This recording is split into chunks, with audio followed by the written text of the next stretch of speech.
In this video, we are doing another OG 55 Q&A. We are answering your questions up next. Welcome to Orange Grove 55. Welcome aboard to another episode of OG 55, where in this video, we are answering your questions. We got a lot of great questions the last time, and we are going through them. And we're gonna break them all down. But before we do that, I want to introduce my fantastic panel today. We have Mr. Vash Sky, host of Freshly Squeezed. Dre, welcome back to the show, brother. Hey, I'm glad to be back. Got to be back in some capacity anyway. Unfortunately, y'all, still having some internet issues and plaguing my area. Don't worry, already called up my ISP. We're working on it. But until then, you're just going to have to accept me in this form, unfortunately. But if you want to interact with me on Twitter, that still works as far as I know. You can go ahead and do so at the name listed right below my avatar right there. Should be Vash Sky. Type that into Twitter, and I should pop up for all the, as Christine Wasteland McCarthy would say, all the robust discussion. If you want to see me, well, it's going to be on the channel you're watching right now at Orange Grove 55 at Freshly Squeezed, your source for juicy news and info squeezed fresh right from the Grove. Perfect. And down below, we have the Family Man 23, host of Citrus Corner, the Walt Disney World show here on OG 55. George, welcome back to the show, brother. Thanks for having me. And echoing what Mr. Vash Sky said, I'm ready for some robust discussion of this Q&A.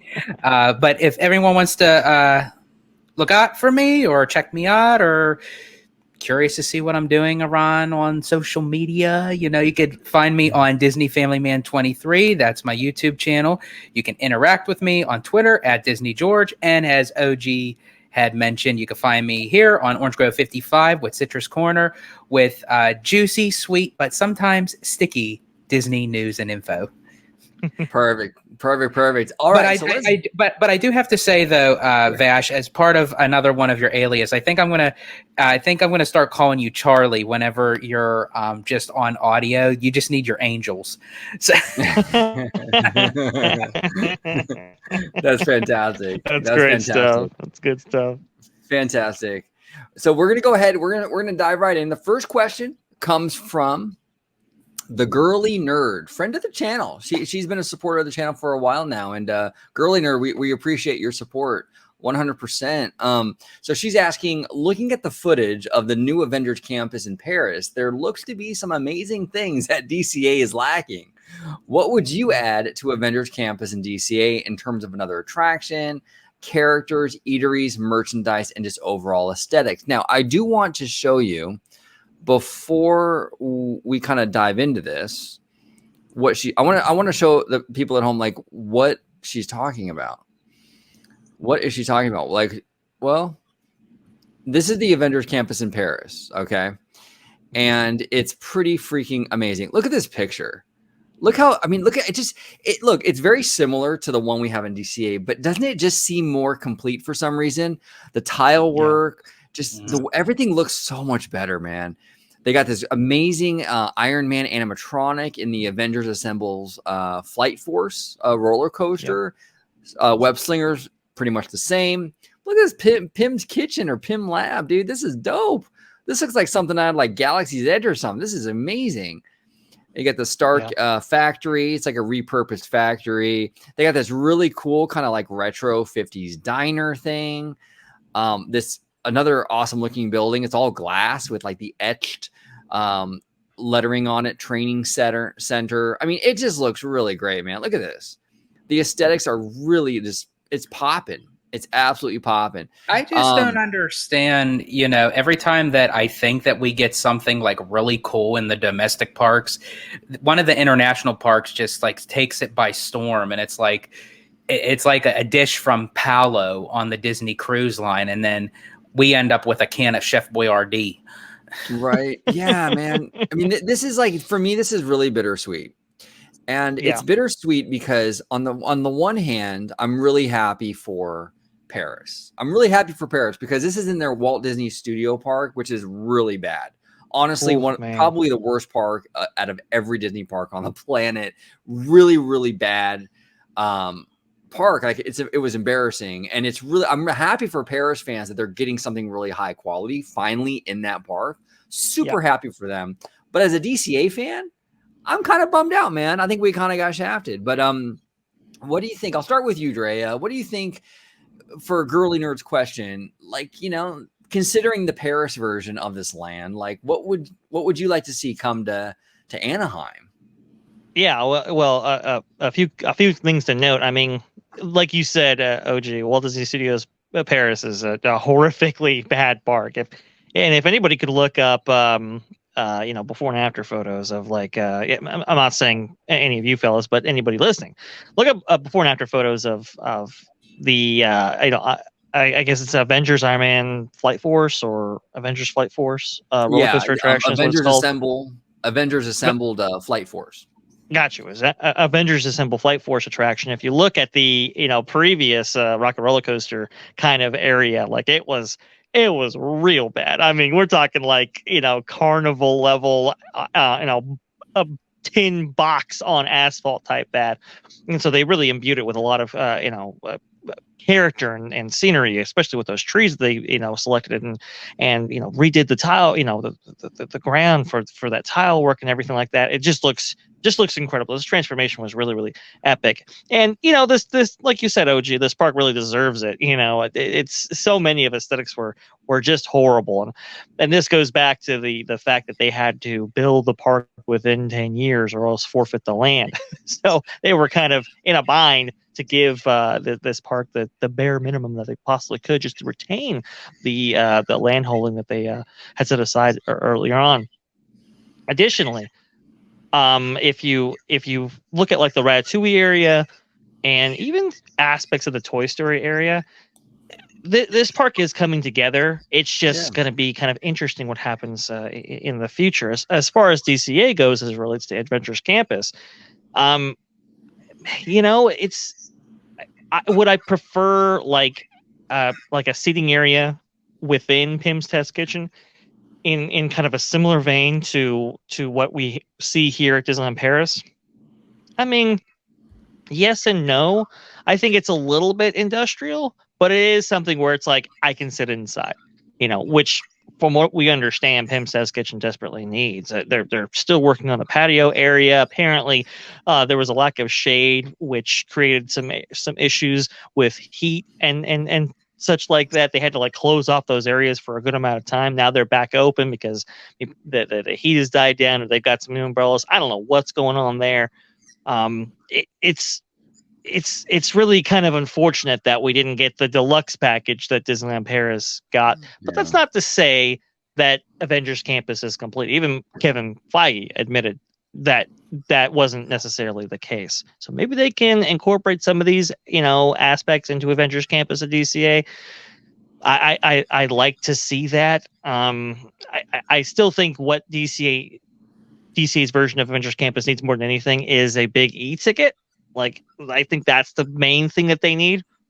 But I can't argue that some of the aesthetics that Paris got do shine superior. It does. Yeah, that's one of the main things I noticed about the Paris campus is just the aesthetics. It just felt like a more solid land overall. And here's the beauty of the DCA campus is that it was always kind of a seed planting decision. Marvel is one of those franchises that's like a golden goose for Disney, and it's not like the campus is just going to like not grow or expand or plus at all. I mean, of course it will. Marvel is a hot brand. They're going to want to add to it. Probably going to get the Avengers e-ticket or some sort of e-ticket. So it will get plus that will be added to it, and maybe we'll get some aesthetics similar to this, and that's cool. That's cool. That's what I really want, though. I just want to see a little bit more of this kind of like fully fleshed out, really top notch looking stuff that Paris got added to DCA. And I agree with you, Dre. I think that DCA's version really does need like a top-notch e-ticket, whether that's the Avengers themed or multiverse themed. I don't really care. Just bring like a really top-notch Rise of the Resistance kind of level thing in Avengers Campus. And I think that it would go a long way. Mr. Family Man, what are your overall thoughts on the Paris campus and how it relates to DCA, and what would you want to see brought over? Where are you at with this?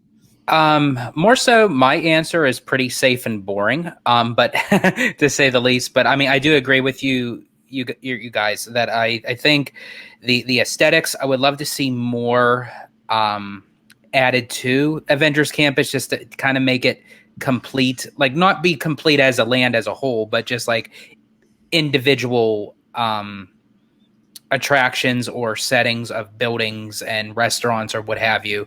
But I also look at the bigger picture that Avengers Campus was kind of got at DCA anyways, got kind of the low shaft because it ended up in an area that it really wasn't supposed to be. You know, they kind of scrambled last minute of where to place this because of the Eastern Gateway. You know, it was supposed to be, the whole placement of this land was supposed to be completely different. And maybe if that was the case, we would have gotten everything that Paris had got.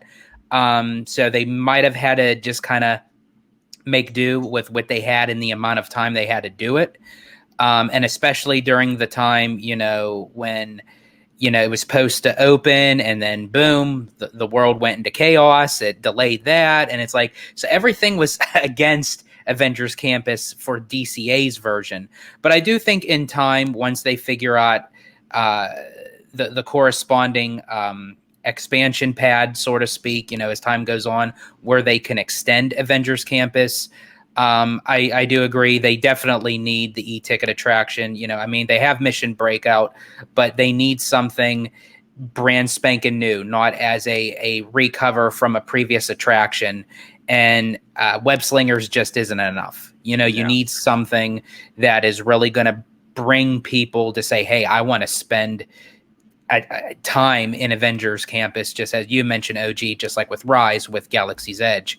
And whether it is that Avengers Assemble attraction, or if it's like the Iron Man experience type thing, or something of that nature, or something completely out of the box that we didn't even hear of, I think in time. But that's where I would like, you know, better aesthetics within the park and an e-ticket. So I agree with you fellas, but I think it's just more so the bigger question is, where is Avengers Campus going to expand in the course of time? I think, I mean, a couple directions I would kind of go in with Avengers Campus. Obviously the land that they set aside for the e-ticket, which is like kind of right next to Mission Breakout. Obviously, you can put a big e-ticket there. That was kind of where they were planning to put the Avengers ride. So obviously, you would do that probably first. That's kind of like the natural next step. But if they want to really branch out in the land, they can kind of move into Hollywood Land. Hollywood Land isn't like anything spectacular. It's not like they're anything in that land is really like, oh, we have to have it. Look, Universal Orlando, from what I understand, I haven't been to Universal Orlando. Maybe you've seen it, George. But the Bourne Stuntacular over there in Orlando, I heard is really, really dope. Yes. Maybe you can convert. Is. I tell you what, that, not to get off the subject matter, but that was like a 25 minute show. But I tell you what, that thing was kick ass. If they were to put something like that involving Avengers in the Hyperion. Yes, that's what I was going with it. Holy shit. You know what I'm saying? See, they could, if they expand out into like, you know, like Hyperion, and look, I got to be honest with you. I mean, the placement, and I know a lot of fans are probably going to be upset with me about this, but that animation building is massive on the main drag of Hollywood. And the back of it faces like basically Avengers Campus. It's a massive building. All they have to do is just like what they did with Toy Story Mania at Walt Disney World, is just reverse the entrance to the back of the building to the front. That's all they have to do is just switch That's it. all they have to do. I mean, the back of the building faces Avengers Campus. They could easily, and that's a big enough building. You could put maybe a dark ride in there, some kind of Marvel dark ride, something. You can keep the other side looking like a Hollywood facade. That's fine. But you enter from the back over through Avengers Campus into like this really cool Avengers ride or Ant-Man ride or whatever it is, So there's possibilities. They're definitely going to expand it. The MCU is just way too hot, way too big for them to like just leave it as is. It's just that's not going to happen. Yeah.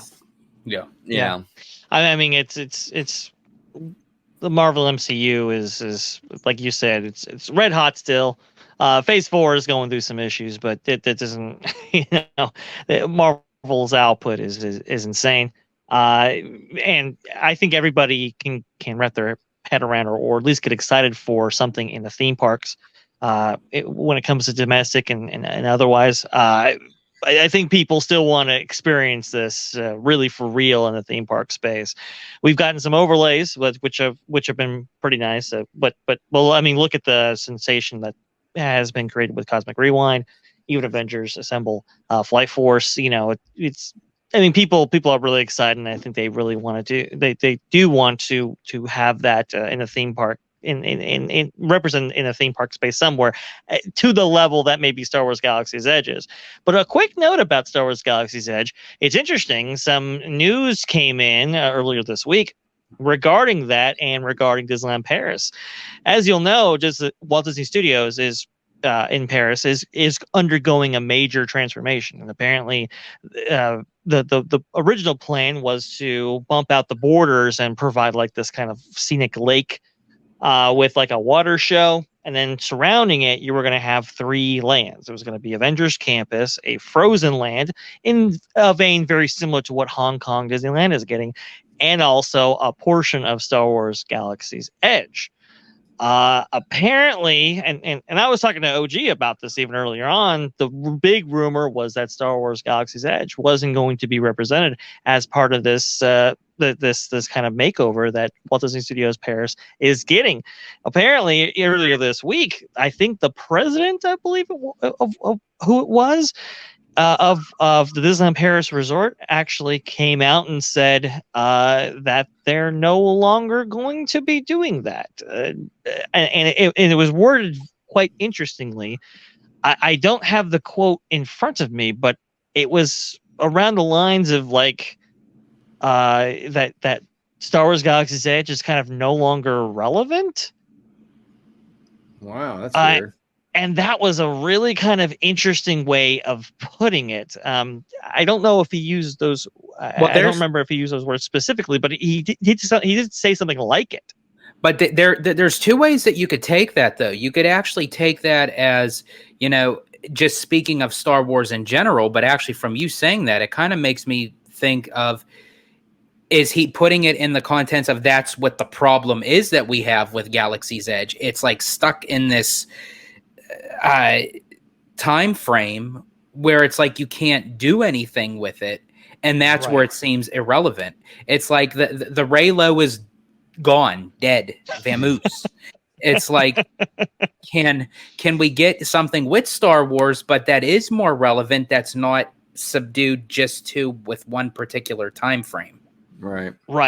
I think Star Wars Galaxy's Edge, while it's a good base, and I do think that there is stuff they can do, it's like a little bit too, as George suggested, a little bit too overly limiting in terms of its final execution. And especially if they want to build it now. See, if they had built it at the time when the domestic parks did, then, but to put all that time, money, space into something that is kind of like already beyond the time frame, because we're already done with Force Awakens, The Last Jedi, Rise of Skywalker. Those movies were still going on at the time of the conception of Galaxy's Edge. So now that all that is done, I think that's probably where, if it was the president that said something around that, I think that's where the irrelevant status is coming from.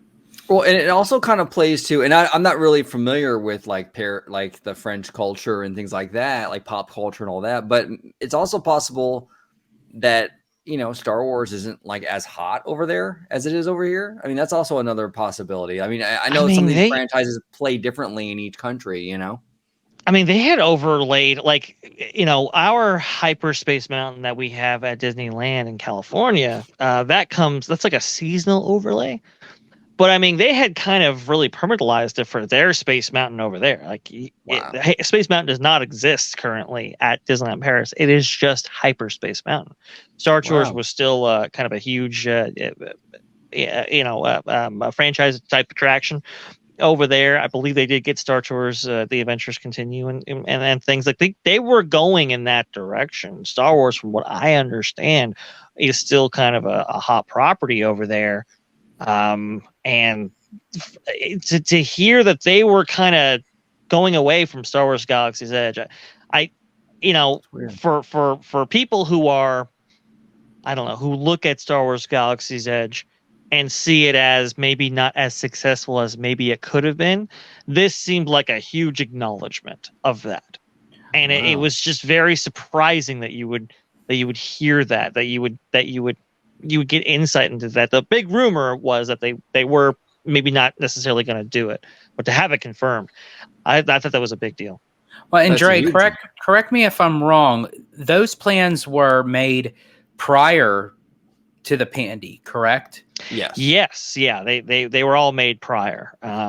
Disney has upped its stake, I believe, over 92% of a controlling interest in the Disneyland Paris property. The Disneyland Paris Resort property. So they were not only taking a larger ownership stake into everything, because previously the issue with investment in terms of both these parks was that they had to get approval from bankers, they had to get approval from government. There was a lot of red tape when it ever came to any investment into either of these parks.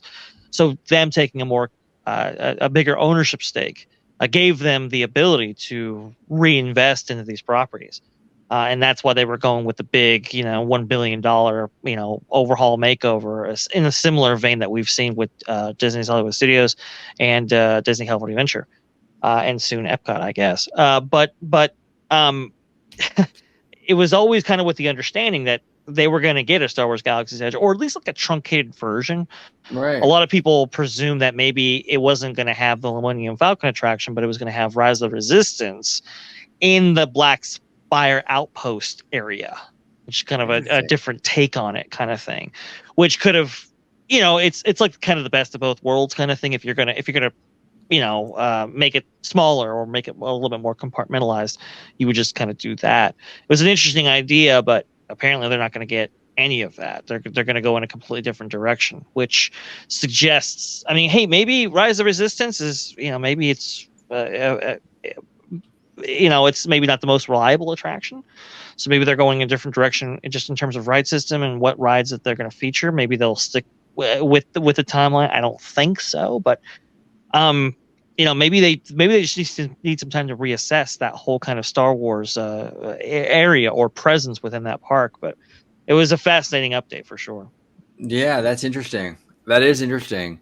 Well, a lot of stuff happening over there at Walt Disney Studios Paris, and it's good to see overall. Just they're getting a lot of investment, and they needed it bad. Like Dre said earlier in the conversation, Google it. Google that park, and you'll see a lot of old pictures of that place, and it's really telling you some of that park. If you thought DCA was bad, oh my gosh, it doesn't compare to anything to the opening year of Walt Disney Studios Paris. Yeah, no way. Yeah, no way.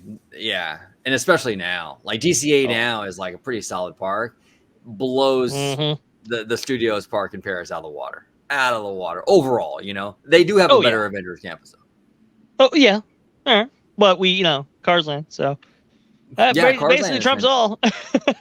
Cars Land is the best, and it's starting to look like Cars Land is going to be a DCA exclusive, because I think that they're kind of I don't know, man. I think they probably would have built another Cars Land by now if they were going to do it. If it didn't end up at Walt Disney World, it's not going to go anywhere else. If it didn't end up there, pretty much. Pretty much. But in a way, I'm glad it didn't. because I would prefer Cars Land to be DCA exclusive. It screams California, and that's like what the park is founded on, and it's like it just fits so well. And again, I'm an Eastern guy, so I'd gladly fly out the 6-7 hours to then experience Cars Land. I want to have different experiences when I go to Walt Disney World as to Disneyland and vice versa. I don't want to do the same thing. Right. 100%. Yeah, I mean, all right. They moved Kathleen Magnum over to Walt Disney World in order to maybe incorporate Cars Land at a certain point. They just couldn't do it. So I think it's a Disney California Adventure exclusive, which to your point, George, it should be. Sorry, OG, go ahead. Yeah, no worries. Yeah, no, it definitely is. It definitely does feel like to George's point, like I know technically it's Arizona, but with the car culture and the Route 66 stuff, it just feels very California to me, And it just fits that park so perfectly. That was such a brilliant call on their part, to put that in DCA. Brilliant. It so good. The way they adapted their previous ideas into this, and the way even Cars Land has matured in with its seasonal overlays that really bring a lot of charm and character and kind of a refresh to those ideas. The way they've maintained it, they have maintained the neon.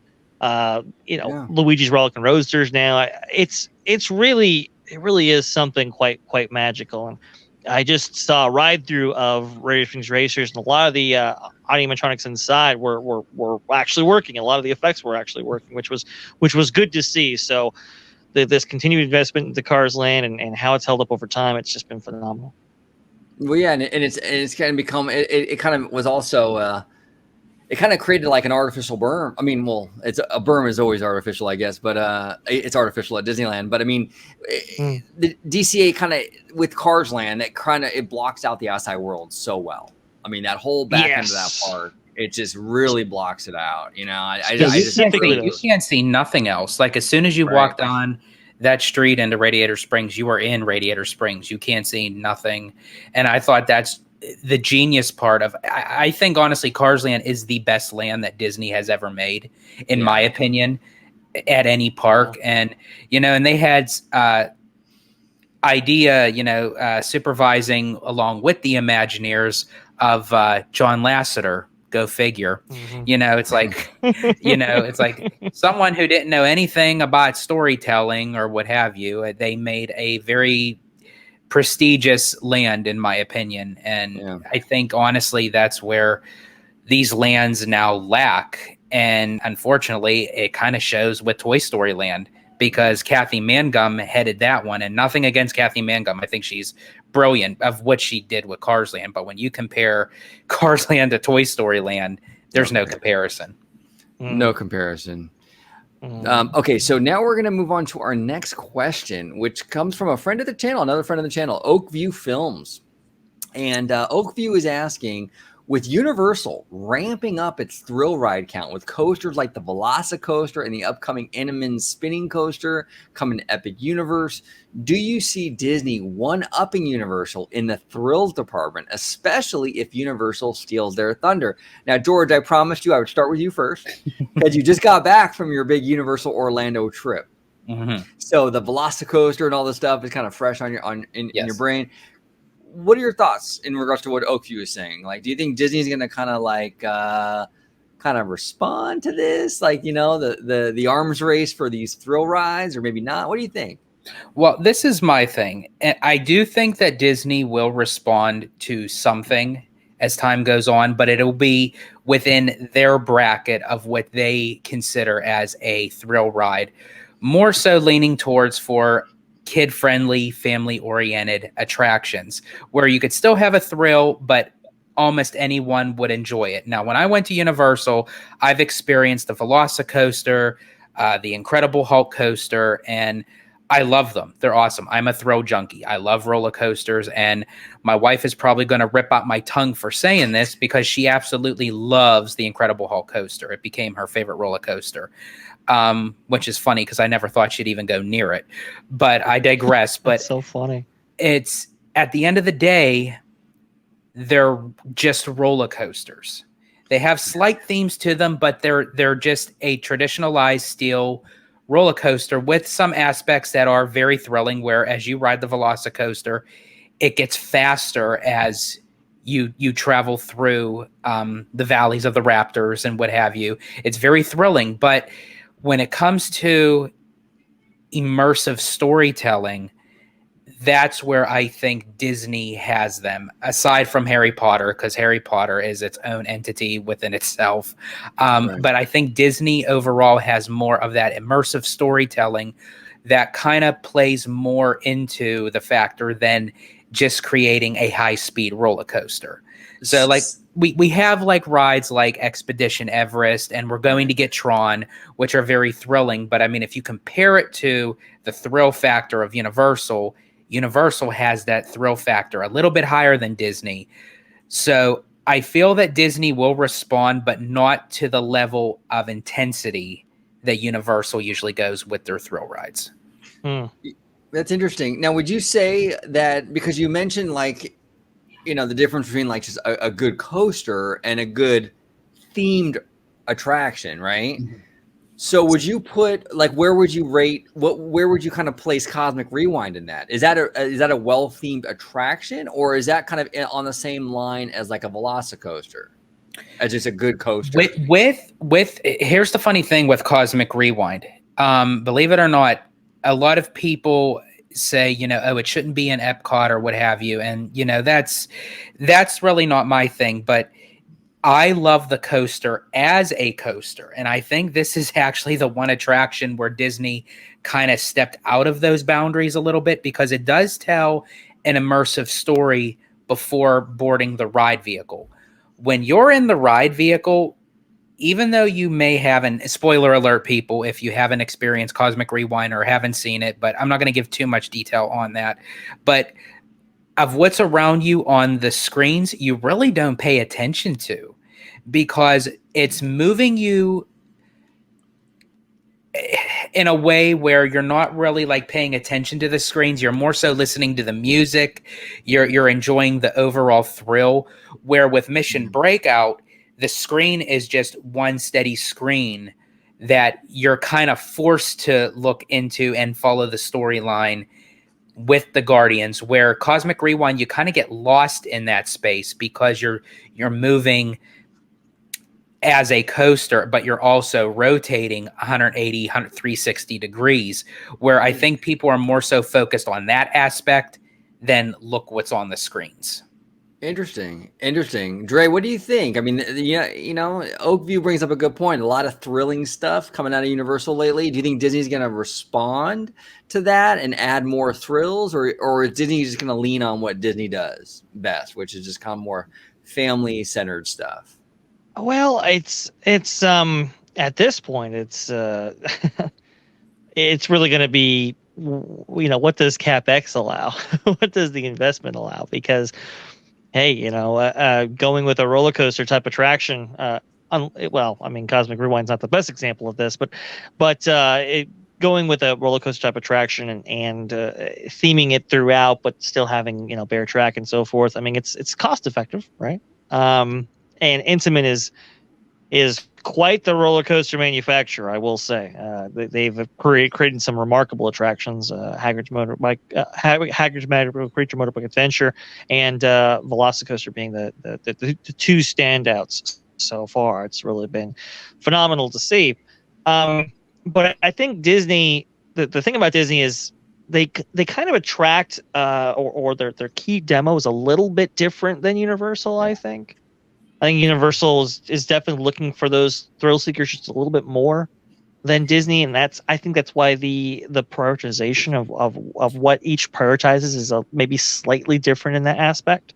I think Disney really does the theme that they go with, the theming, I should say, right? The attention to detail and creating a kind of a holistic experience is what Disney really specializes in, what they do well, and makes up for maybe the lack of some raw thrill that Universal provides.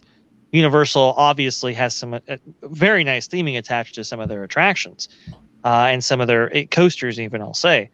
But they're definitely maybe prioritizing the thrill aspect just maybe a little bit more, and that makes Right. up for maybe the step down a little bit in terms of quality and theming and so forth. So it's a little bit. I think it's a little bit different. Yeah, no, you're correct on that. They're definitely different demos that both companies are kind of going towards. But one thing that's kind of interesting though too is like I kind of feel in a way that Disney is sort of like, because Oakview says here, like, do you see Disney like one-upping Universal in the thrill department, or kind of like, will they respond? They kind of have been responding. I mean, we just got Cosmic Rewind, which is a roller coaster, in the dark. It's like next gen Space Mountain, basically. Magic Kingdom is getting Tron, very soon. I mean, so it's like they're kind of already there, like responding to the coaster thing. So I don't really know like how much more they would want to do, because they're already kind of doing it. Now, granted, we haven't really had anything here in Anaheim in terms of like, new coasters or anything like that. But over there in Orlando, which is Universal, is much more of a competitor out there. I don't know. Disney's kind of like producing a lot of thrilly kind of stuff lately, and there's more to come with Tron, so it's kind of already happening. Well, and I think between the two, now I never experienced Tron yet. Right. Yet. There's the big word is yet, because I will get on that. I can't wait for that. Coming later this year, folks. Yes. And but I have gone on Cosmic Rewind, and I think Cosmic Rewind thus far is the more thrilling aspect as how far Disney would go to consider as a thrill. When I read this question, when it says one-upping Universal in the thrill department, I can't foresee Disney going to the level that Velocicoaster is. Right. That's like in the category for Universal, or even like Cedar Point, Six Flags, those kind of roller coasters, where Disney, I think, would like hit a certain bar for a thrill, but I think they kind of like max out to where their specific bar is, as far as like for thrilling, as for like roller coaster types. Like I could be wrong, maybe, in time, but I mean, Velocity, even though Rock and Roller Coaster is very thrilling, 0 to 60 in 2.8 seconds, there's some loops, some inversions, but the intensity of that roller coaster does not compare to the Hulk and Velocicoaster. Right. I mean, if you look at Hulk, I mean, that's like a signature B&M experience, right? I would say Velocicoaster's just a kind of a next gen intimate experience. Even when you look at the roller coaster manufacturer that Disney sticks with, it's Vekoma, and that even Vekoma doesn't really. I mean, I guess they do have like really, really intense attractions, but just with the combination of things, I don't even think it's within Disney's purview or maybe even capability when it comes to Vekoma to duplicate an experience like what we see at Velocicoaster and so forth. But it's not to say that they would even want to. It's just not. I don't think it's where they necessarily want to go. To your point, George, I don't think they want to necessarily get that intense. I think they would rather place the onus on some other elements to make up for that raw intensity and thrill. To your point, OG, in terms of response, I mean, you could even extrapolate it out and look at how Disney is responding in the Southern California market with Super Nintendo World. They're not necessarily doing, or I should say that they're responding in a way that kind of matches that in the form of Toontown and Mickey and Minnie's Runaway Railway. So it's like, that's if you want to extrapolate it out further, you can do that. I just think if they were to kind of match. Universal's output when it comes to Epic Universe and so forth, in terms of the thrill department, I think they would, they might do that. They might match that output or respond to it, but maybe do it in a way that's of their kind of style and maybe family oriented type experience they do. You know, we're kind of fortunate here in Anaheim with the two parks that we have, because I feel like Disneyland and California Adventure have very different personalities. And like, Yeah. so we can kind of have like very different attractions will go into Disneyland than that of DCA, right? So we could feasibly put a pretty thrilling attraction in DCA. It's an older kind of park, I think, you know, you can drink in there and stuff like that.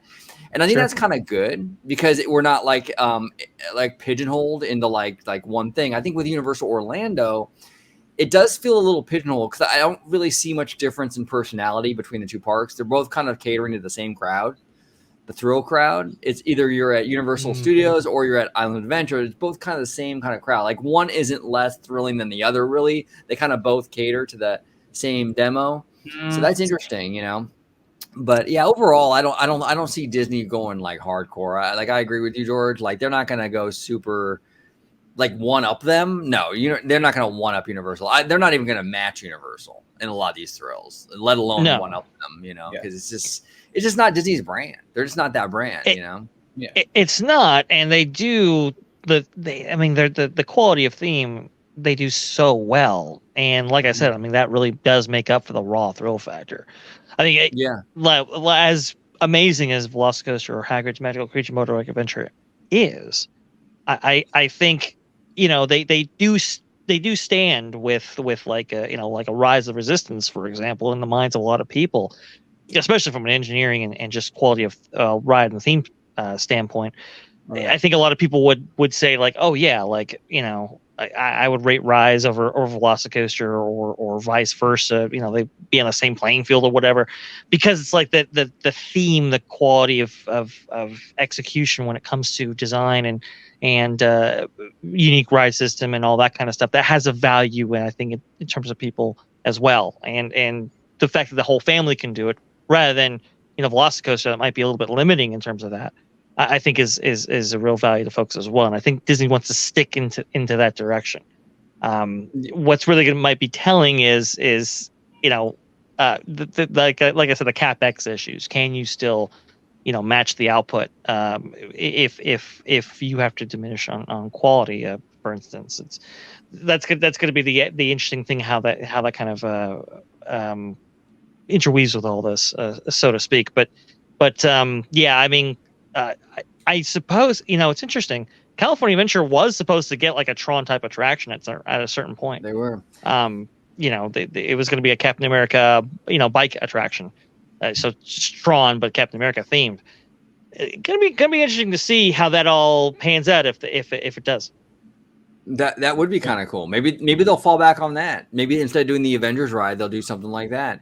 And actually, Captain America would actually be a really, really good kind of thing that Disney can kind of lean on in Hollywood land, because you can kind of go all in with like the 1930s, 1940s Hollywood land, really spruce up that whole area, and then put in a Captain America, which takes place, well, the first movie takes place in like, I think the 1940s. Then you could put like that cool Captain America coaster in that land or something like that. It'd be kind of cool. That would be pretty dope, actually. And then you're kind of getting the best of both worlds. You're getting the really cool 1940s energy for like the red car and all that, but you're getting the hot IP kind of woven into all that. So that, I don't know. Will they do that? Probably not. But I think it would be a cool little mix of both, you know, if they did. I will say, though, Disney could practically do if there's one thing that Disney will one-up Universal on, they could practically do anything.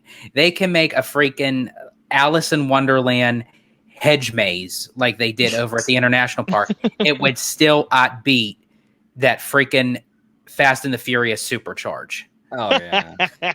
That ride is so bad. It's bad out here in Hollywood, too. It's so bad in Hollywood. I mean, and that's the thing, too. It's frustrating because Fast and Furious, there's a lot of like potential there. Like I know they're really limited, for space out here in Hollywood, but like in Florida, you could have made a really cool kind of like almost like a test track kind of attraction for Fast and Furious. I mean, the whole movie is based on cars and speed. Yeah, put us in a freaking party bus with 3 screens in front of us. We don't even know which way to even freaking look. Have it make these weird sound effects, and then boom, it's done. Yeah, it's pretty bad. And I think we had pretty much the same thing, but you're in the tram instead of the party bus. Yep. Yep, So, we sure it makes do. even We less sure sense that do. the tram is going 90 miles an hour on the freeway.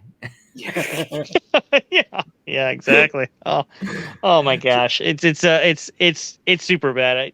Hopefully, I guess what Theme Park Wizards talked about when it comes to like a new roller coaster out in Universal Studios Hollywood. Hopefully that becomes new standard when it comes to that certain IP. But oh man, just poor usage by Universal. That was definitely a miss for sure. Yeah, no, 100%. And we have Mr. Matthew Murr with a question here saying, do you think Disney should really own Marvel?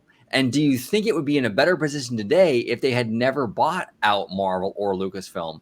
Because a lot of people now I'm sorry, he says, because a lot of people are now blaming Iger for the state of Disney instead of Chapek. In short, Matthew, no, I think buying Marvel and Lucasfilm were actually brilliant decisions. Those two decisions right there, I think, were some of the smarter things that Bob Iger did.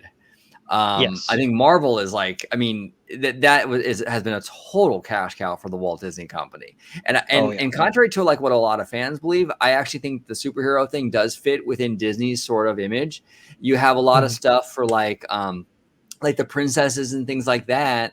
And then you have the heroes, right? And they feel like they're kind of like the yin and yang kind of thing. I don't know. It's like princesses and superheroes and pirates. It all kind of feels like it's in that Disney kind of realm, in my opinion. And that was a huge problem that Disney had to face, because they had a lot geared towards young girls, and they really didn't have too much for boys. And then Cars came out, and then with the pirates, and then even more, with superheroes, that goes further beyond the way that Marvel, the way Disney, envisioned for Marvel, is that, you could be 7 or 17 and you would still be into Marvel. Right. And then with Star Wars, it's like Disney already had like a theme park presence for the Star Wars stuff with Star Tours. So it was kind of already like Star Wars already had like its foot in the door with that. And so it made sense for them to buy Lucasfilm. And honestly, I've said this a lot. I think that Star Wars has always felt like a very Disney kind of property. It's very much a galactic fairy tale. I mean, it's very, very Disney. It's always been Disney, in my opinion. So I think that buying those two studios was definitely the right call. I don't know. I think that the only acquisition that Iger made that was kind of really much in question was the Fox deal for $70 billion. That one, I don't know. Yeah, and just to put a pin in the Lucasfilm and Marvel debate here. I mean, the thing about Marvel and Star Wars, or I'm sorry, Lucasfilm, probably would have been acquired by somebody else if Disney hadn't purchased it. I mean, look at how much look at we have whole studios buying other studios at this point. They probably would have been acquired by I don't know, Comcast or somebody else, right? And then the question is like what happens to not just Star Tours but Indiana Jones Adventure, for example. What happens with the MCU as a whole? If Comcast gets its hands on Marvel, what happens to Superhero Island and all that kind of stuff, right? The brain just goes nuts thinking about this kind of stuff, and Iger was very shrewd in buying Marvel, especially at that time. I believe the first Avengers film hadn't even come out. No, so it's kind of like a little bit of a risk in that aspect, right? Because we didn't really quite know how that was all going to go, but that was a phenomenal move by Iger. You got to give him credit for that. And even Michael Eisner himself, he just could never really see Marvel as being part of the Disney brand. He had multiple chances to buy Marvel and just didn't. Iger, the shrewd businessman that he is, that was a good move to buy Marvel, but also to buy Lucasfilm and finally incorporate that permanently into the kind of the Disney lexicon, so to speak, and work out that deal with George Lucas. I mean, that was pretty well done. As far as the execution goes, a little bit later down the line with Lucasfilm, you could definitely argue, but I do agree. Fox was definitely the one that was the head scratcher, especially with the raw amount of dollars that went into that deal. Disney got a little bit hosed on that one, I think. And not even really too much that you could really capitalize on it. I mean, Yeah. all the Fox material is basically just for the streaming platform. You know, you can't really, as I said this many times before, you know, you're not really going to spend $71 billion, whether, you know, partial of it was, you know, cash and then the rest in stocks. And you're going to see Kevin McAllister walking around one of the Disney parks. It's like, it's Right. No, yeah, You know? 100%. Like most of the like when they bought Fox, like most of the properties that they got from that deal already had a presence in the theme parks. So they got, like, I believe, A New Hope in that deal. You know, Star Wars New Hope. They got the X-Men, and they got, you know, so yeah, they got some Star Wars, they got some Marvel, but these things were already like in the parks. So what did you really gain? Really not too much in terms of the park. Now they did also acquire Avatar, which was good because they already had an Avatar land. But it's like I said, even Avatar, it was already in the parks though. So now you have this $70 billion purchase of Fox, and really what is in the Fox library you can really put in the parks? What are you gonna have a Die Hard ride or something? Like, there's nothing you can capitalize on, at least in the park. From a park perspective, there's really nothing, and everything that you could capitalize on is already in there. So it was like, what the heck, that last acquisition, it makes me think of an F word, but it's sure not Fox. Yeah, no, that's it exactly. I mean, from the park standpoint, I don't really know how you could really capitalize on it. Oh, maybe you could do Simpsons. Oh wait, can't do that. So it's like it just beyond me. Now, in terms of streaming, yeah, maybe you can capitalize on some things, but didn't they get rid of the 20th Century Fox branding? So you can't even really have like an outlet for that, in, you know, in terms of kind of the more edgy or you know, maybe like non-Disney family friendly content. They really don't have a branding methodology in order to put that stuff out in a way that would more take advantage of that huge content library that 20th Century Fox had. It is the most bizarre decision in how they've gone along with capitalizing on that content library and really flexing those IPs out has just been even more bizarre when you really take a look at it, considering how much they spent. And if they wanted to make that purchase, you know, for the streaming, you know, down the road for, you know, certain things, but I mean, not for that price. I think that price tag on that particular acquirement for that studio, that is what's baffling to me. It's like with how much they've been able to with Lucasfilm, because they spent how much for Lucasfilm? $4 billion roughly. Yeah. Okay, so it's like, compare that to what they purchased for Fox. It just doesn't make any sense to me. With how much they've been able to leverage, with how much they've been able to do in terms of the Fox properties and content library, and when it comes to the parks and so forth, honestly, we should be looking at like a $3 billion valuation, maybe even less than that. I mean, that's the delta we're talking about here. 70 billion, 3 billion. That's really where we're at right now. And if remarkable. And if the world did have to go, you know, into what we're in today, nothing against Disney, but I kind of wish that it would have happened before the dotted line was signed for that acquisition, in a sense, because that would have saved Disney a whole lot of mess of what they're dealing with right now. Well, the interest alone. Oh yeah, no, it's crazy. To give you guys at home a little perspective on how much they overpaid for Fox, if you took the Lucasfilm, Pixar, and Marvel acquisitions, it only amounts to $15 billion. $15 billion. Those three studios are only $15 billion. They spent $70 billion on Fox. How ridiculous is that? It's madness. It's so crazy. I mean, I was uncomfortable with the deal when it was originally at like 30 or 40 billion. I was like, oh, this is way too much. This is there's no way. And they couldn't even get the sports rights. They had to, you know, slice that off because of the verticals, the U.S. government would have never allowed that, that kind of compartmentalization or acquisition to take place. So it's like you didn't even get the full shebang package, so to speak. It's totally bizarre.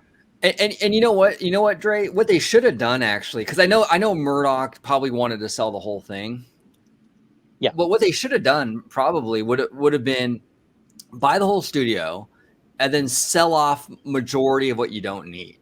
So you keep your 100%. you keep your X-Men, you keep maybe your Simpsons for the streamer, and you keep your Avatar. Yeah, right. And then you sell a majority of it to other studios and get some of that money back. Majority of the stuff you can't really capitalize on any of it within Disney. There's not much you can really do with it. It's pointless. They completely overspent on that studio. They got rid of the 20th Century Fox branding.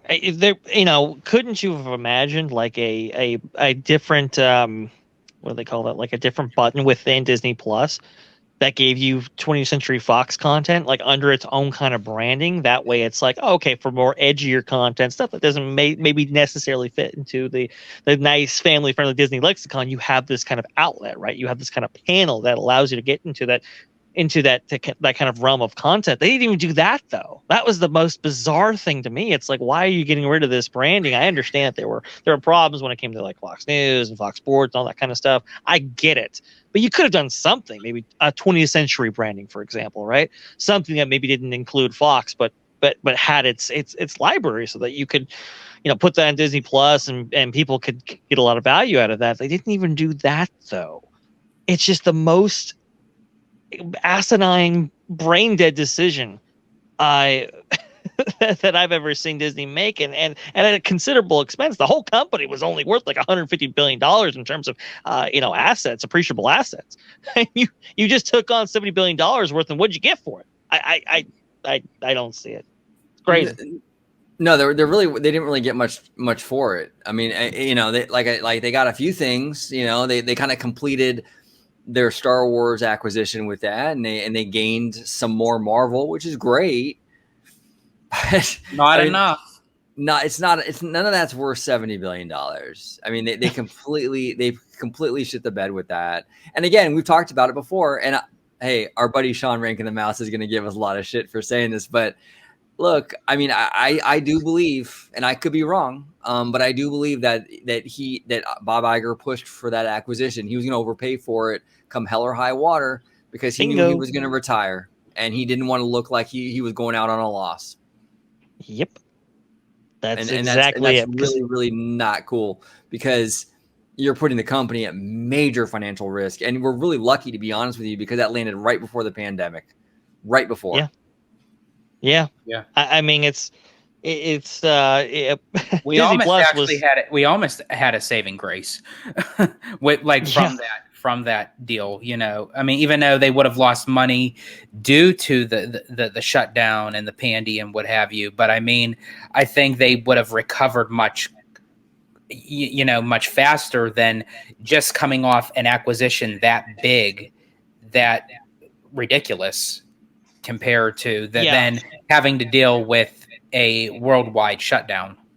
Well, I think George Nogi, I think you're it's kind of interesting, because OG I believe is saying that they were able to capitalize a little bit on the streaming aspect and what Fox brought with it, with the pandemic, but George, you're actually saying the opposite, that they would have, if it had the pandemic would have happened right before the deal, maybe they could have not taken on this much debt and interest payment and all that kind of stuff. Maybe they would have been swayed not to go forward with the deal. It's a very kind of interesting argument from both sides. Yeah, no, 100%. It was a bad call. And look, if you had to buy the whole thing, then fine, buy the whole thing, but then sell off what you don't need and make some of that, recoup some of that money. I'm a streamer guy. I love streaming, and I don't really see much of the Fox stuff, even on Hulu. Like there was look, I mean, there are some of those Fox movies and Searchlight and stuff, but I mean, it's not like overwhelming. There's just not a whole lot there. Do you think in time that they will consider selling off piece by piece eventually, if they really truly see that down the road they're not capitalizing on anything, and it's like it's just sitting there collecting dust and cobwebs, and it's like, and they need to pay off this debt plus the interest. They should, and they should look at like it's what, Dre, I'm sorry. Oh, you would have thought they would have done it already, but go ahead, OG. Sorry. No, I was just saying you have a company like Netflix, who's like thirsty for their own franchises and what have you. You could sell probably most of that Fox library to Netflix. They would gladly take it. They need that right now. You know, and I mean, some of their original stuff is great, but they need like way more of their own stuff. Yeah, oh, absolutely. And to your statement, Dre, it makes me wonder if they'll consider it now that Chapek is now just helming the ship, so to speak, by himself. Right. Maybe. I mean, yeah, that's kind of I think that's kind of the idea, right? I think you brought up something very interesting, George. Peter Rice gone, that might have, I don't know, may have prevented Chapek from selling off some of these properties and some of this content library before. Well, that's out now, all gone out the window a little bit. And Chapek is definitely, tightening the reins, so to speak, and getting everybody on his side and within his vision. So maybe he has an idea of like, hey, listen, maybe we, to your point, George, maybe we spin off some of this stuff and sell the rights and everything to other studios. That way, we can kind of make some of our money back on this and kind of get into a normalized cash flow situation. It's a very interesting idea. I would have thought that they would have done it already, but hey, maybe there were some certain impediments that prevented it, those deals actually from taking place. Yeah, it's very possible. And I know we talked about this before, with the firing unexpectedly of Peter Rice, but I do really feel like that was part of Chapek's plan, possibly for the good in a sense, and I may be in the minority of that, but so that way he can kind of not have any more obstacles in his way going forth now that he is basically the head of the company now without anybody looking over his shoulder. Yeah. Right. No, 100%. So I don't know. I mean, in short, Matthew, I mean, to kind of tie this up in a nice little bow, the Marvel and Lucasfilm acquisitions were 100% the right thing to do. Bob Iger was brilliant in buying both of those properties. I would also include Pixar, maybe even Pixar even more so, probably. Probably more so, just because they were able to infuse all that talent and everything to the entire branches of the company. Pixar was also instrumental in convincing Marvel to actually sell to Disney and stuff like that too. So that kind of paved the way for some of those other additions and so forth. I think I will agree with you, OJ. I think Pixar was, the best out of all of them, and everything kind of came after it. Right. No, 100%. So we'll see how it all pans out. But I think they should do a big garage sale and sell a lot of this Fox stuff that they don't need and make that money back, recoup it. Right now, you need it. Right now, we just got out of the pandemic, or we're still in it, but the financial effects are waning. But you got to stop the bleeding there. We have a lot of issues with the economy and all kinds of stuff. Right now would be a great time to sell off some of that Fox stuff that you don't need and recoup some of that money and kind of lower that debt. I think that would be a smart move on Chapek's part, but we'll see what he does. We'll see. Hey, look, for all his flaws, Chapek's actually a really smart businessman, and that might be on the table for him. Yeah. And I agree with you on that one. Like, just have one big sale of all the useless stuff that's like just not making money, that's not benefiting Disney. Get rid of all the useless Fox content that is not useless to other companies, but it would be useless to Disney. Other useless stuff that's just sitting around, like Lightyear, what have you. Do something with it. I don't care. if you cannot properly leverage these IP, these franchises, and all of these assets properly, absolutely sell them off, no question, or license them. Good license them. Right. Oh yeah. 100%. I want to thank everybody that contributed their questions for this Q&A video. I actually do have a few more questions left actually in our community tab that I'll probably address those in the coming days. But we do these Q&As all the time. So go to the community tab when you get a chance, and you can post your comment there or your question there. You can also post it down below in this video in the comments. And we pull from the questions all the time. And sometimes it'll land in a Q&A. Sometimes a question will become its own video if it's really, really good and it's really meaty and we need some time to sort of break it down. So we really do appreciate it. And we love that fan like engagement, because a lot of times the best content we make here is it comes from you guys, like the stuff that you're asking us, you know? So you guys really come up with some really creative stuff. And yeah, so definitely down below, post your comment and or in the community tab. Those are the two best ways to kind of do it. Now, before we close it out, I want to share my screen real quick, because we've been on a we've been on a little I don't know what you want to call it, like a little mission, right? Because like ever since July 17th, a few days ago, like the three of us and a lot of fans really have been really upset that Disney cut the Walt Disney speech, the opening day speech, from that, that 67th birthday celebration. And I've been really vocal on it. We've all three of us have. And so I took to social media and posted this the day of, and it actually made it onto the New York Post, which is kind of crazy. But I said, why did Disneyland cut Walt Disney's opening day speech from today's anniversary celebration? And Inside the Magic picked it up, and now the New York Post picked it up, and I love it. And I love it because we're bringing attention to this, which we all find very important. Vash and George are my very, very close friends. I never would have met these two gentlemen if not for Walt Disney. That's the truth. We're all together. You guys, everyone at home watching, you're watching us, and we've all made connections because of Walt Disney. And it really is sad when they cut him from this big celebration for Disneyland. It didn't feel right. And look, on this channel, we don't bash Disney. We're not here to do that. We love Disney. We love Disney. We love the parks. We love all that stuff. So when we're coming here and we're criticizing Disney for a decision, it's coming from a place of love. It really is. Because we care. Be better.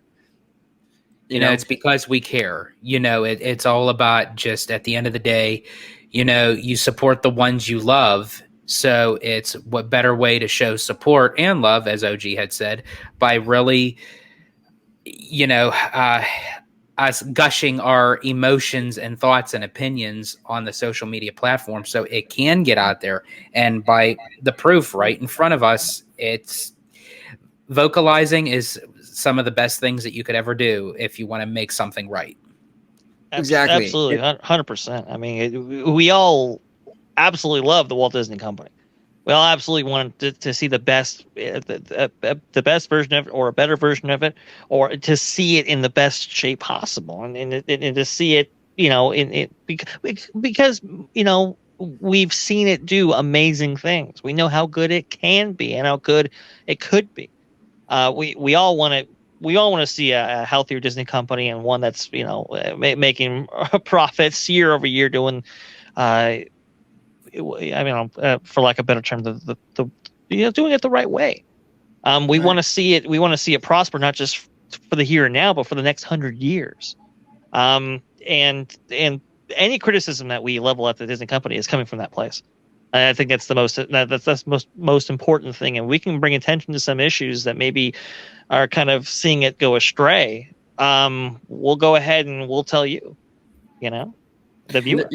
And it's like we are looking forward to the next 100 years of the company, but also while we are looking ahead, let's not forget the first 100 years of the company and how it originated and how it got started. Because as we've all mentioned many times before, OG blatantly put it out there, without Walt, none of this would even be here.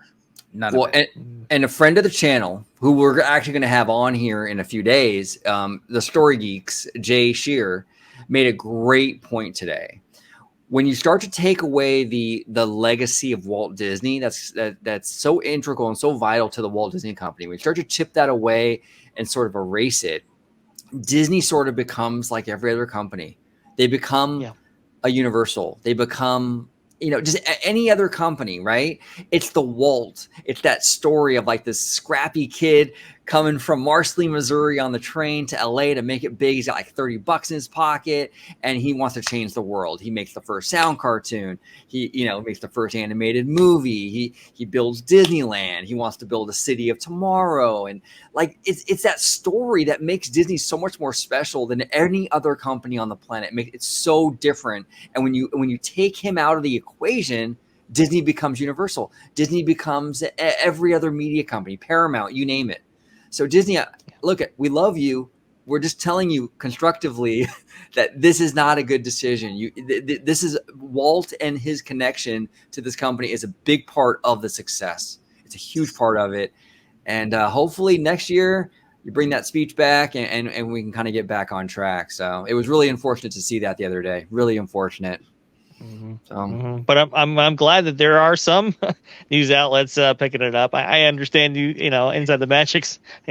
I would prefer maybe some other news outlets outside of them. But hey, look, they get a lot of reach. They get a huge amount of reach. I think I've brought it up to these fellows before that one of their articles was actually entered into the trial of the Johnny Depp trial. That's how big it was. Now, not for the best reasons, of course, but they do get a lot of reach. I got this as a push notification on my phone, featuring OG's tweet. I was stunned. I was like, oh my gosh, and imagine how many more devices that was pushed to. New York Post gets a huge amount of reach. These are huge issues, and I understand that there's some.